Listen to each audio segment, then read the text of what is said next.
أهلا وسهلا مشاهدينا الكرام في هذه النشرة الإخبارية، وهذا أبرز عنوانها: دعم السكن.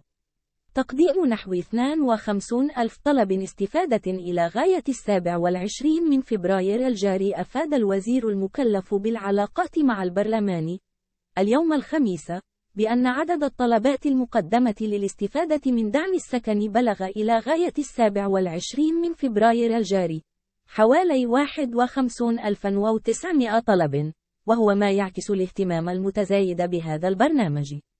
وتوضح في معرض جواب عن سؤال حول مستجدات الاستفادة من برنامج دعم السكن خلال لقاء صحفي عقب اجتماع مجلس الحكومة، أن 75% من هذه الطلبات تهم السكن من فئة أقل من 300 ألف درهم، و25% من فئة ما بين 300 ألف و700 ألف درهم، بينها 81% في المغرب، و19% من المغاربة المقيمين بالخارج.